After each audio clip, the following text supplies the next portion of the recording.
اور جب تم ایسے لوگوں کو دیکھو جو ہماری آیتوں کے بارے میں بےہودہ بکواس کر رہے ہوں تو ان سے الگ ہو جاؤ، یہاں تک کہ وہ اور باتوں میں مصروف ہو جائیں۔ اور اگر یہ بات شیطان تمہیں بھلا دے تو یاد آنے پر ظالم لوگوں کے ساتھ نہ بیٹھے رہو، اور پرہیزگاروں پر ان لوگوں کے حساب کی کچھ بھی جواب دہی نہیں، ہاں نصیحت تاکہ وہ بھی پرہیزگار ہوں۔ اور جن لوگوں نے اپنے دین کو کھیل اور تماشا بنا رکھا ہے اور دنیا کی زندگی نے ان کو دھوکے میں ڈال رکھا ہے، ان سے کچھ کام نہ رکھو، ہاں اس قرآن کے ذریعے سے نصیحت کرتے رہو تاکہ قیامت کے دن کوئی اپنے اعمال کی سزا میں ہلاکت میں نہ ڈالا جائے۔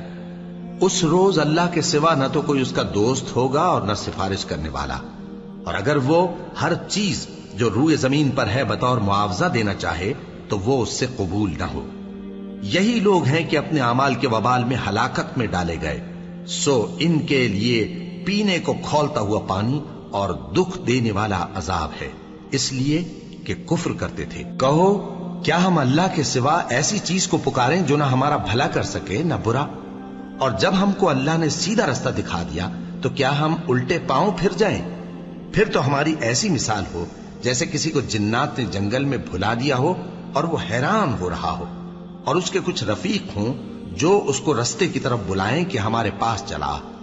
کہہ دو کہ رستہ تو وہی ہے جو اللہ نے بتایا ہے، اور ہمیں تو یہ حکم ملا ہے کہ ہم اللہ رب العالمین کے فرما بردار بنیں، اور یہ بھی کہ نماز پڑھتے رہو اور اس سے ڈرتے رہو، اور وہی تو ہے جس کے پاس تم جمع کیے جاؤ گے، اور وہی تو ہے جس نے آسمانوں اور زمین کو تدبیر سے پیدا کیا ہے، اور جس دن وہ فرمائے گا کہ ہو جا تو حشر برپا ہو جائے گا، اس کا ارشاد برحق ہے، اور جس دن سور پھونکا جائے گا اس دن اسی کی بادشاہت ہوگی، وہی پوشیدہ اور ظاہر سب کا جاننے والا ہے، اور وہی دانا ہے، خبردار ہے۔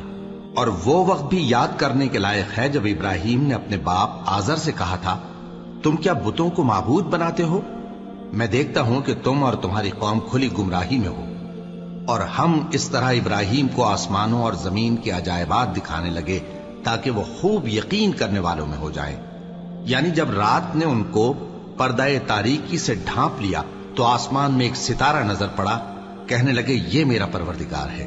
جب وہ غائب ہو گیا تو کہنے لگے کہ مجھے غائب ہو جانے والے تو پسند نہیں۔ پھر جب چاند کو دیکھا کہ چمک رہا ہے تو کہنے لگے یہ میرا پروردگار ہے۔ لیکن جب وہ بھی چھپ گیا تو بول اٹھے کہ اگر میرا پروردگار مجھے سیدھا رستہ نہیں دکھائے گا تو میں ان لوگوں میں ہو جاؤں گا جو بھٹک رہے ہیں۔ پھر جب سورج کو دیکھا کہ جگمگا رہا ہے تو کہنے لگے میرا پروردگار یہ ہے، یہ سب سے بڑا ہے۔ مگر جب وہ بھی غروب ہو گیا تو کہنے لگے لوگو، جن چیزوں کو تم اللہ کا شریک بناتے ہو میں ان سے بیزار ہوں۔ میں نے سب سے یکسو ہو کر اپنے آپ کو اسی ذات کی طرف متوجہ کیا جس نے آسمانوں اور زمین کو پیدا کیا ہے، اور میں مشرکوں میں سے نہیں ہوں۔ اور ان کی قوم ان سے بحث کرنے لگی تو انہوں نے کہا کہ تم مجھ سے اللہ کے بارے میں کیا بحث کرتے ہو؟ اس نے تو مجھے سیدھا رستہ دکھا دیا ہے، اور جن چیزوں کو تم اس کا شریک بناتے ہو میں ان سے نہیں ڈرتا، ہاں جو میرا پروردگار کچھ چاہے۔ میرا پروردگار اپنے علم سے ہر چیز کا احاطہ کیے ہوئے ہے۔ کیا تم خیال نہیں کرتے؟